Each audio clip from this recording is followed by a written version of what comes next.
Thank you very much.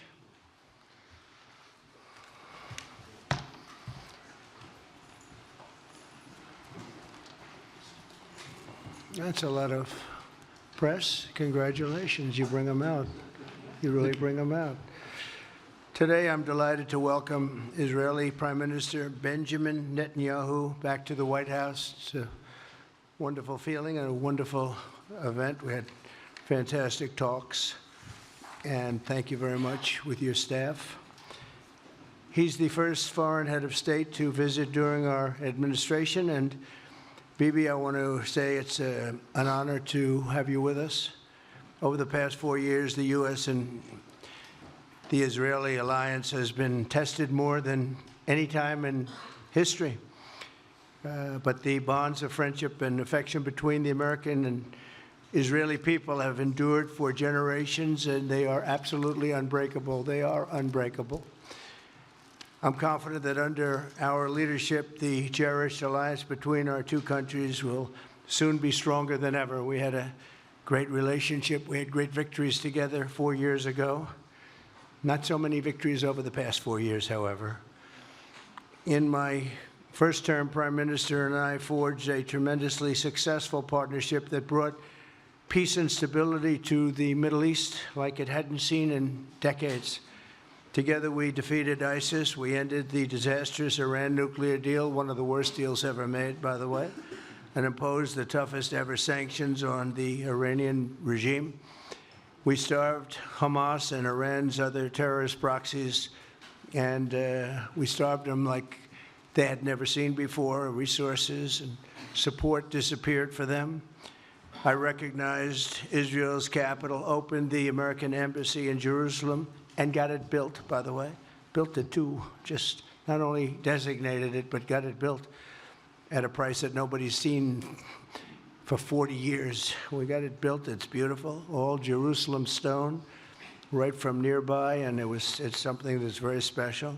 And recognized Israeli sovereignty over the Golan Heights, something that they talked about for 70 years, and they weren't able to get it, and I got it. And with the historic Abraham Accord, something that was really an achievement that was, I think, going to become more and more important because we achieved the most significant Middle East peace agreements in half a century, but the Abraham Accords in particular, and I really believe that many countries will soon be joining this amazing peace and economic development transaction. It really is a big economic development transaction. I think we're going to have a lot of people signing up very quickly. Unfortunately, for 4 years, nobody signed up. Nobody did anything for 4 years except in the negative. Unfortunately, the weakness and incompetence of those years, those past 4 years, the grave damage around the globe that was done, including in the Middle East, grave damage all over the globe. The horrors of October 7th would never have happened if I were president. The Ukraine and Russia disaster would never have happened if I were president. Over the past 16 months, Israel has endured a sustained, aggressive, and murderous assault on every front, but they fought back bravely. You see that, and you know that. What we have witnessed is an all-out attack on the very existence of a Jewish state in the Jewish homeland. The Israelis have stood strong and united in the face of an enemy that has kidnapped, tortured, raped, and slaughtered innocent men, women, children, and even little babies. I want to salute the Israeli people for meeting this trial with courage and determination and unflinching resolve. They have been strong. In our meetings today, the Prime Minister and I focused on the future, discussing how we can work together to ensure Hamas is eliminated and ultimately restore peace to a very troubled region. It's been troubled, but what's happened in the last 4 years has not been good. I want to thank Prime Minister Netanyahu for working closely with my transition team, the Special Envoy Steve Witkoff, who's here somewhere. Steve? Stand up, Steve, please. What a job you've done. What a good job you've done. Proud of you. Done a fantastic job. National Security Advisor Mike Waltz. Thank you, Mike, for working so well with us. Thank you. We have In addition, Marco Rubio, who is on the phone right now, listening to every single word that we say, and he's going to be great. And Pete, congratulations. And Scott, congratulations. I see you're here. And Caroline's been doing a great job. She's really probably talked about more than anybody here. She's done a fantastic job, and thank you very much, Caroline. We're proud of you. But we'll only be satisfied when all of these problems are solved, and we have the team to solve them, and that's going to happen. And it's going to happen, I think, very quickly. I also strongly believe that the Gaza Strip, which has been a symbol of death and destruction for so many decades, and so bad for the people anywhere near it, and especially those who live there, and frankly, who's been really very unlucky. It's been very unlucky. It's been an unlucky place for a long time. Being in its presence just has not been good, and it should not go through a process of rebuilding and occupation by the same people that have really stood there and fought for it and lived there and died there and lived a miserable existence there. Instead, we should go to other countries of interest with humanitarian hearts, and there are many of them that want to do this, and build various domains that will ultimately be occupied by the 1.8 million Palestinians living in Gaza, ending the death and destruction and, frankly, bad luck. This can be paid for by neighboring countries of great wealth. It could be 1, 2, 3, 4, 5, 7, 8, 12. It could be numerous sites, or it could be one large site.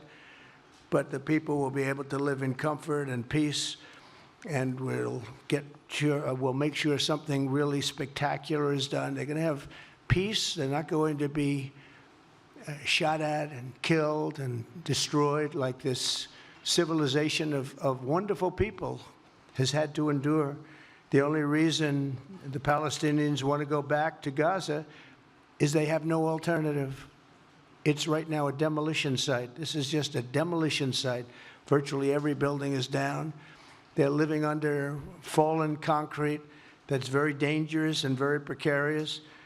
They instead can occupy all of a beautiful area with homes and safety, and they can live out their lives in peace and harmony instead of having to go back and do it again.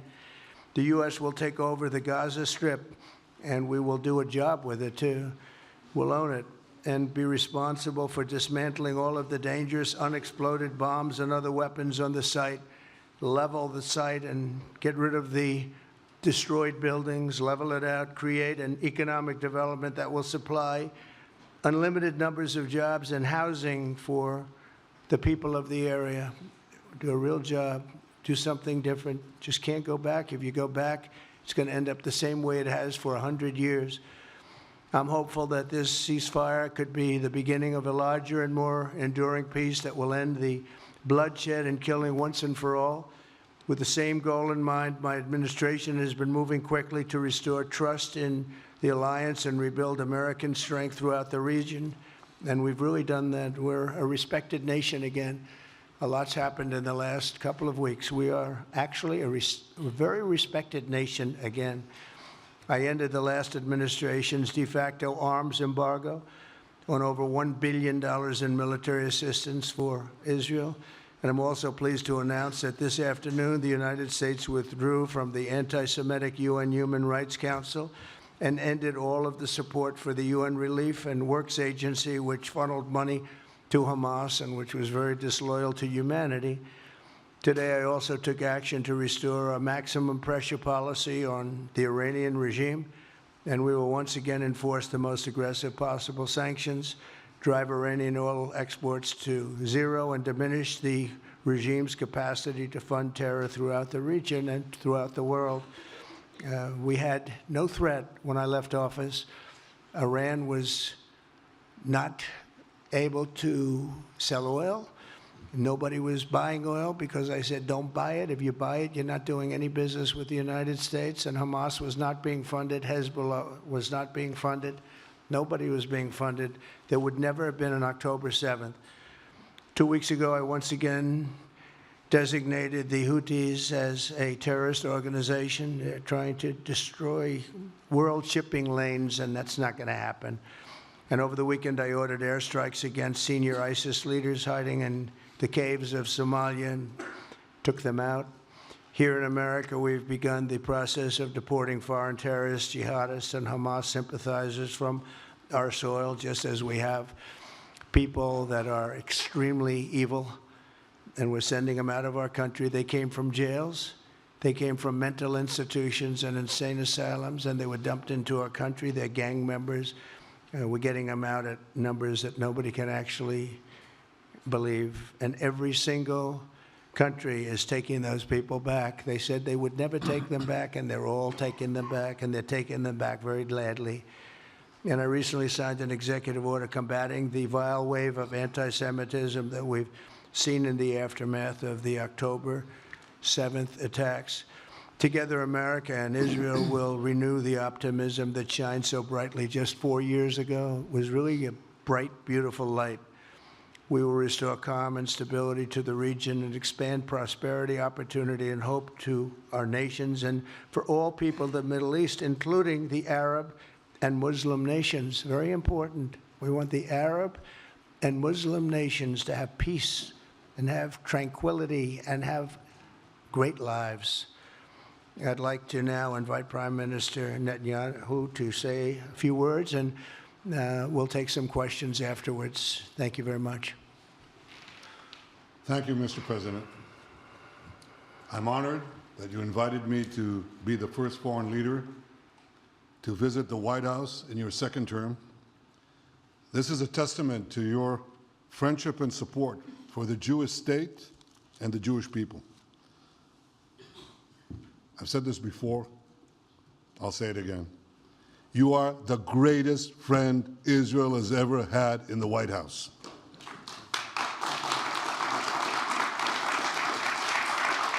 And that's why the people of Israel have such enormous respect for you.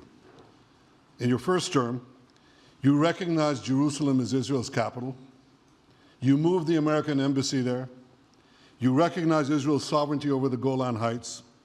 You withdrew from the disastrous Iran nuclear deal. I remember we spoke about it. You said, this is the worst deal I've ever seen.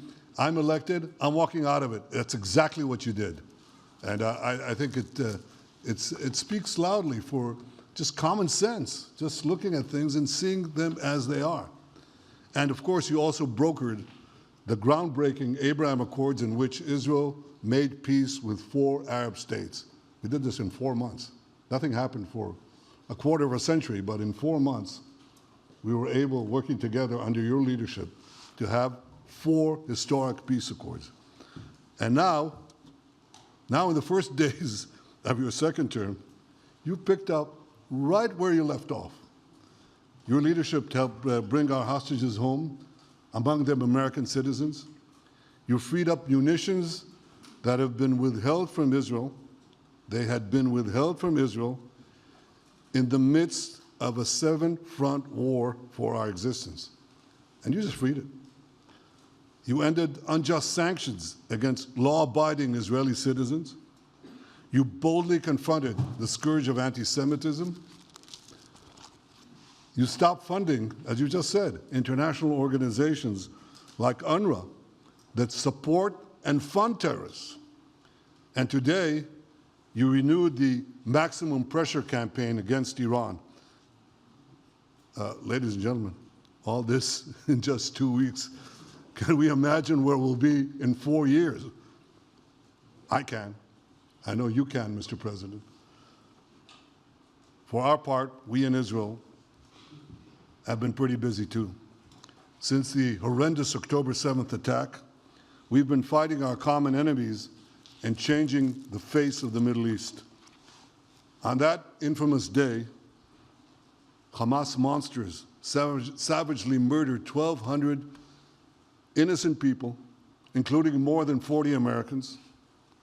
They beheaded men, they raped women, they burnt babies alive, and they took 251 people hostage to the dungeons of Gaza.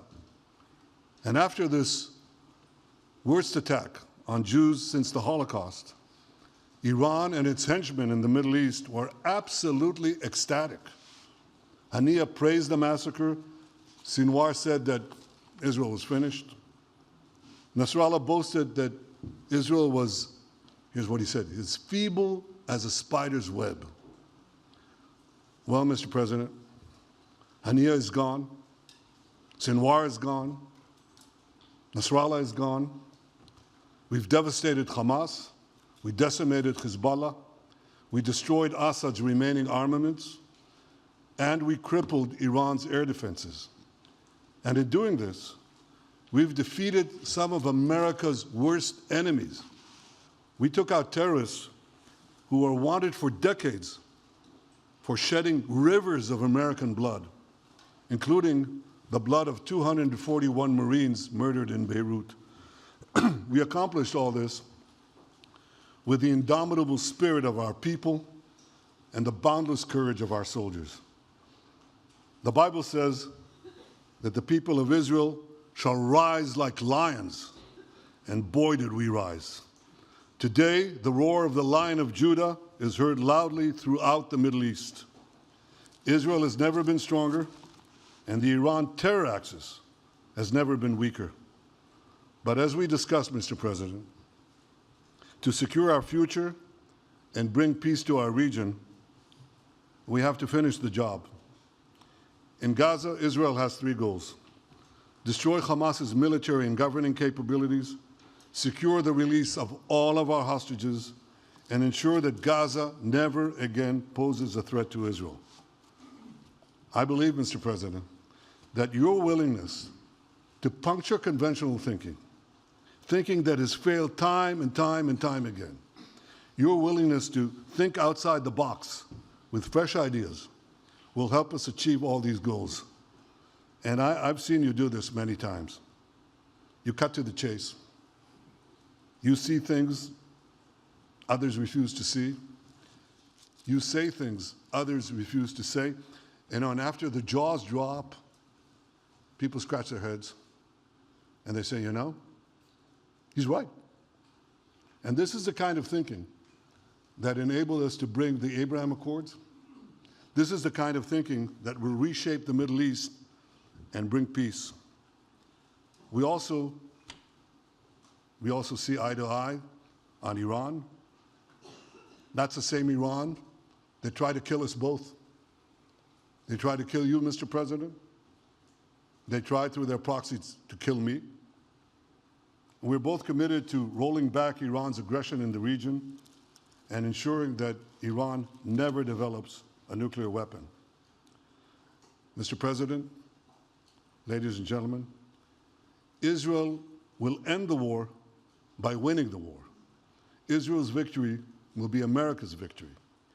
We will not only win the war, working together, we will win the peace.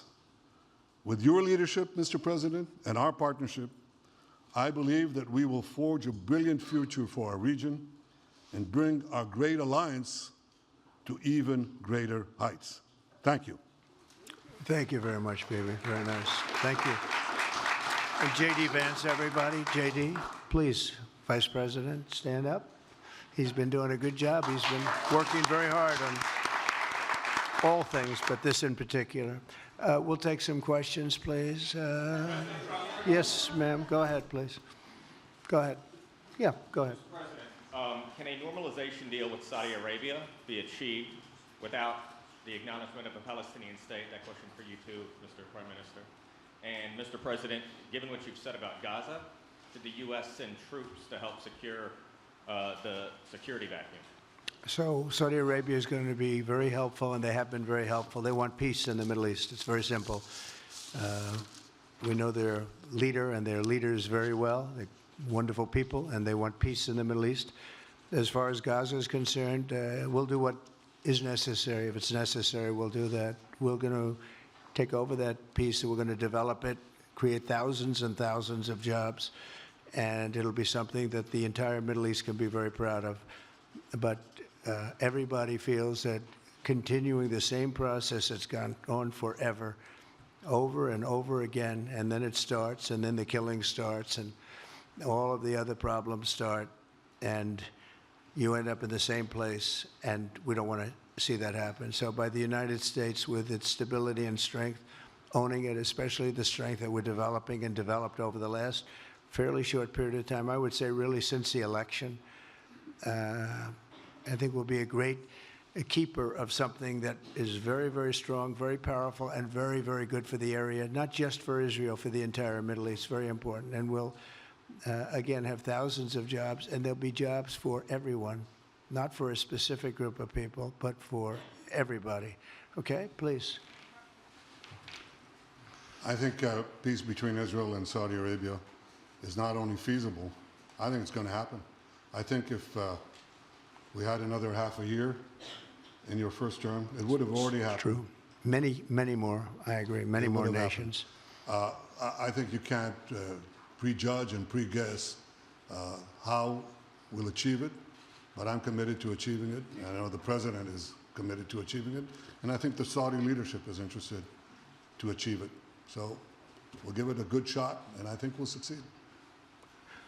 Yeah, please, go ahead. First of all, President Trump, did you hear from Prime Minister Netanyahu at your meeting guarantees that the ceasefire will hold, including phase 2? And Prime Minister Netanyahu, question to you.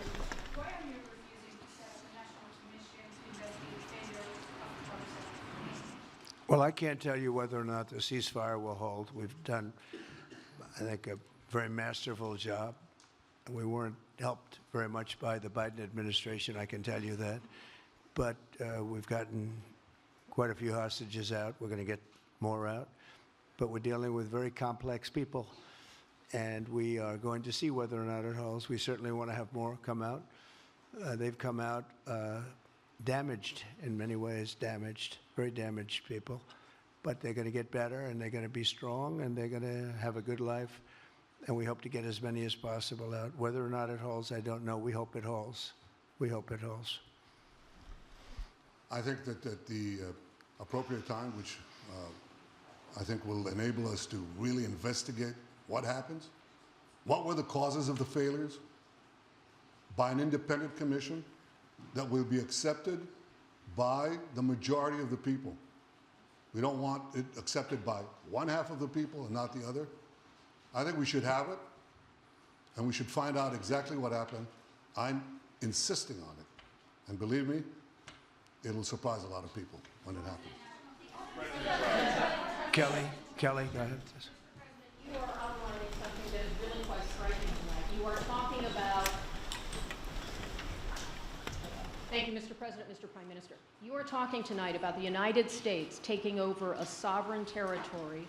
What authority would allow you to do that? Are you talking about a permanent occupation there, redevelopment? And Mr. Prime Minister, do you see this idea as a way to expand the boundaries of Israel and to have a longer peace, even though the Israeli people know how important that land is to you and your citizens, just as the space is inherited by the Palestinians as well? I do see a long-term ownership position, and I see it bringing great stability to that part of the Middle East and maybe the entire Middle East. And everybody I've spoken to, this was not a decision made lightly. Everybody I've spoken to loves the idea of the United States owning that piece of land, developing and creating thousands of jobs with something that will be magnificent in a really magnificent area that nobody would know. Nobody can look because all they see is death and destruction and rubble and demolished buildings falling all over. It's just a terrible sight. I've studied it. I've studied this very closely over a lot of months, and I've seen it from every different angle. And it's a very, very dangerous place to be, and it's only going to get worse. And I think this is an idea that's gotten tremendous, and I'm talking about from the highest level of leadership, gotten tremendous praise. And if the United States can help to bring stability and peace in the Middle East, we'll do that. Bibi? I mentioned again tonight our three goals, and the third goal is to make sure that Gaza never poses a threat to Israel again. President Trump is taking it to a much higher level. He sees a different future for that piece of land that has been the focus of so much terrorism so many attacks against us, so many trials and so many tribulations. He has a different idea. And I think it's worth paying attention to this. We're talking about it. He's exploring it with his people, with his staff. I think it's something that could change history. And it's worthwhile really pursuing this avenue. Yeah, please, go ahead. Go ahead. Right. President, I have a question for you. Can you hear me? Yeah. So before rebuilding Gaza again, obviously we'll take out all the hostages, and one of them is Don Alexander, an American soldier who is alive. How will you be assured that you will take out all the hostages and then rebuild? We're working very hard to get all the hostages. The word is all, and we are working very hard. So far, it's been moving along fairly rapidly, pretty much on schedule. I'd love to have them all out at one time, but we're taking them out, and tomorrow more are being released, and over the days more, and then we'll go into a phase 2. But we'd like to get all of the hostages, and if we don't, it will just make us somewhat more violent. I will tell you that, because they would have broken their word. Mr. Witkoff and his entire group have been working 24 hours around the clock, and they want them out, and promises have been made to them, and we'll see whether or not those promises will be kept. But we want all the hostages, that's right. How much time do you think it will take? Do you support, Mr. President, do you support Israeli sovereignty in Judea and Samaria, areas which many believe is the biblical homeland of the Jewish people? Well, we're discussing that with many of your representatives. You're represented very well, and people do like the idea, but we haven't taken a position on it yet. But we will be we'll be making an announcement probably on that very specific topic over the next 4 weeks. Go ahead, please. Please. Thank you so much, Mr. President. So you just said that you think all the Palestinians should be relocated to other countries. Does that mean that you do not support a two-state solution? It doesn't mean anything about a two-state or one state or any other state. It means that we want to have, we want to give people a chance at life. They have never had a chance at life because the Gaza Strip has been a hellhole for people living there. It's been horrible. Hamas has made it so bad, so dangerous, so unfair to people. And by doing what I'm recommending that we do, it's a very strong recommendation, but it is a strong recommendation. By doing that, we think we're going to bring perhaps great peace to long beyond this area. And I have to stress, this is not for Israel. This is for everybody in the Middle East, Arabs, Muslims. This is for everybody. This would be where they can partake in terms of jobs and living and all of the other benefits. And I think it's very important. It just doesn't work the other way. You know, you can't keep trying. They just has been going along for so many decades, you can't even count. You just can't keep doing. You have to learn from history. You can't keep doing the same mistake over and over again. Gaza is a hellhole right now. It was before the bombing started, frankly. And we're going to give people a chance to live in a beautiful community that's safe and secure. And I think you're going to see a tremendous outflowing of support. I can tell you, I spoke to other leaders of countries in the Middle East, and they love the idea. They say it would really bring stability, and what we need is stability. Yes, sir, please. Go ahead. Thank you. Are you still committed to imposing sanctions on the ICC, despite the move being stalled in the Senate? And please, a question for the Prime Minister as well. The President has been very clear about his desire to achieve a deal with Saudi Arabia. How do you settle this if Israel is required to renew the war against Hamas in the future? Go ahead, Bibi. I think everybody understands that just as the President fought and defeated Al-Qaeda and ISIS, that we can't leave Hamas there because Hamas will continue the battle to destroy Israel. They'll do, you know, when in this temporary ceasefire, one of their leaders comes out, you know what he says? We're going to do October 7th again, except we'll do it bigger. So obviously, you can't talk about peace neither with Hamas or in the Middle East, if this toxic, murderous organization is left standing. Any more that you could make peace in Europe after World War II if the Nazi regime was left standing and the Nazi army was left standing. You want a different future? You got to knock out the people who want to destroy you and destroy peace. That's what we're going to do. I think that will also usher in, actually, the peace with Saudi Arabia and with others. And I think there will be others, too. Yes, ma'am. Go ahead. As a high expectation from you. Do you have any plan to change Afghanistan situation? Are you able to recognize Taliban? Because I'm an Afghan journalist, Afghan suffered woman. Any comment about Afghanistan? What's your future plan for Afghan people, especially Afghanistan? I have a little hard time understanding you. Where are you from? Oh. Actually, it's a beautiful voice and a beautiful accent. The only problem is I can't understand a word you're saying. But I just say this, good luck, live in peace. Go ahead, please. That's okay, yeah, please.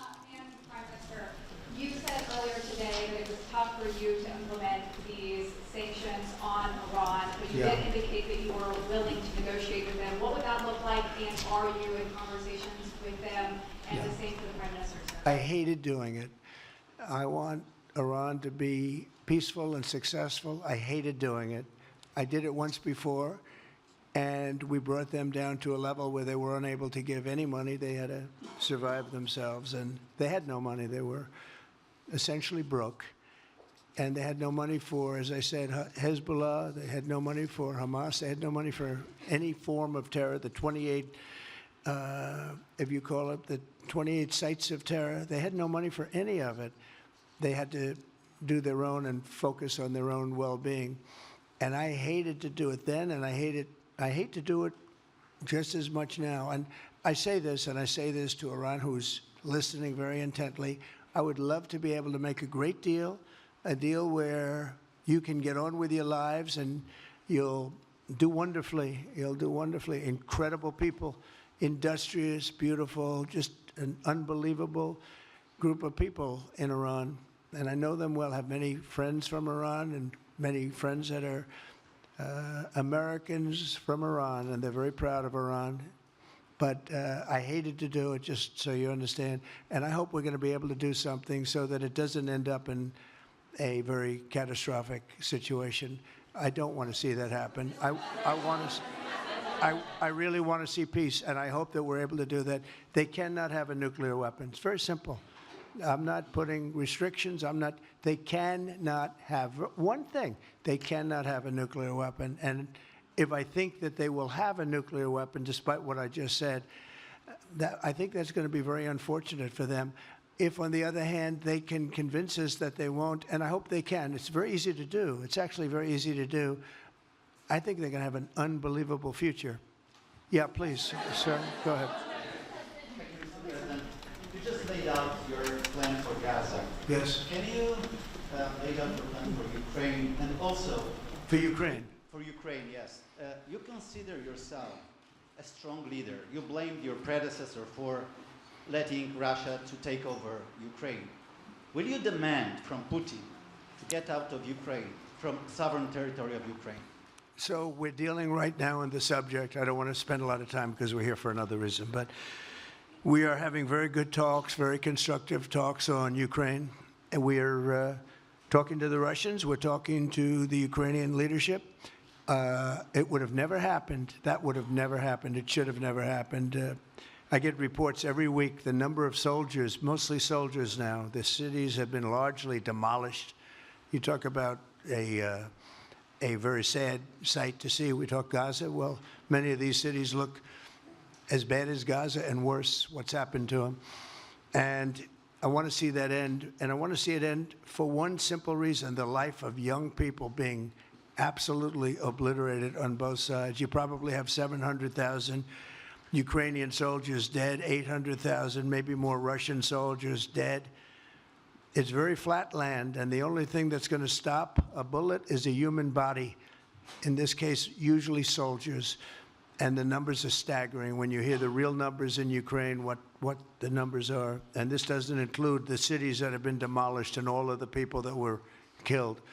So I want to see it stopped. We're having very good talks, and I think we're going to get it. I think something will be, hopefully dramatically, it will rise above everything. You have to. You can't let this continue. You can't. This is an absolute slaughter that's taking place on the beautiful farmlands of Ukraine, and we have to stop it. We can't let this continue. It is a human tragedy, and we're going to try very hard to stop it. Yeah, please, go ahead, sir. Go ahead. Mr. President, thank you very much. Mr. President, what's your view about Palestinian leader Abbas' role in all the regional changes you want to do? And a question for the Prime Minister, what's your view on President Trump wanting to reach a deal with Iran and not a much more active military stance towards it? Go ahead, baby. Go ahead. I think the president just said something that I think is the pivot of everything that we're talking about. He said Iran cannot have a nuclear weapon. And we fully agree with that. If this goal can be achieved by a maximum pressure campaign, so be it. But I think the most important thing is to focus on the goal, which the president just did, and I fully agree with him. Well, I said it, and he said it very well. It's a campaign of pressure to see if we can get something done.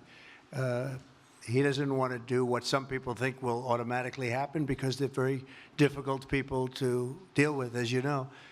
But if we could solve this problem without warfare, without all of the things that you've been witnessing over the last number of years, it would be, I think it would be a tremendous thing.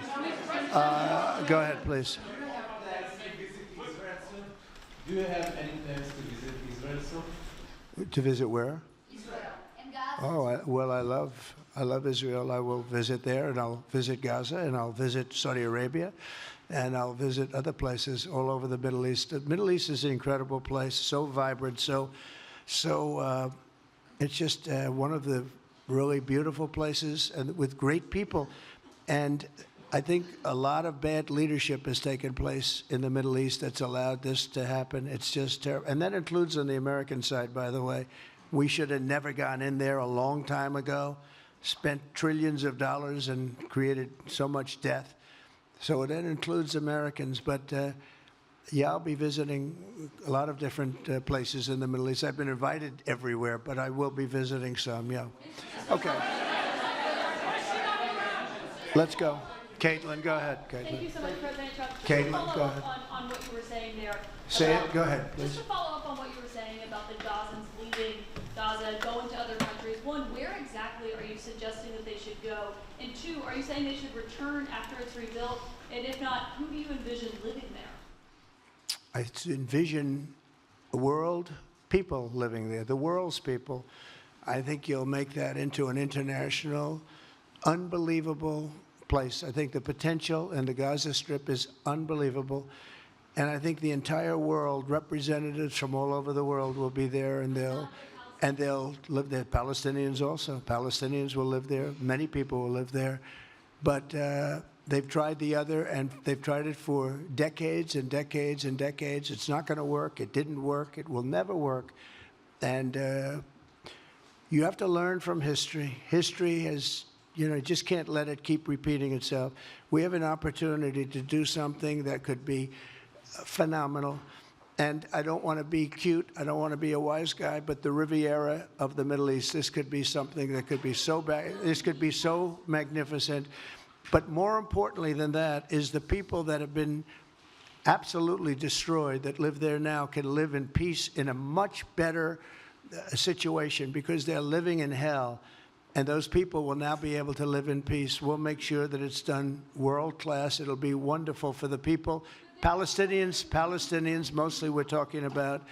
And I have a feeling that despite them saying no, I have a feeling that the king in Jordan and that the general president, but that the general in Egypt will open their hearts and will give us the kind of land that we need to get this done. And people can live in harmony and in peace. Thank you all very much. Thank you. Thank you very much. Thank you.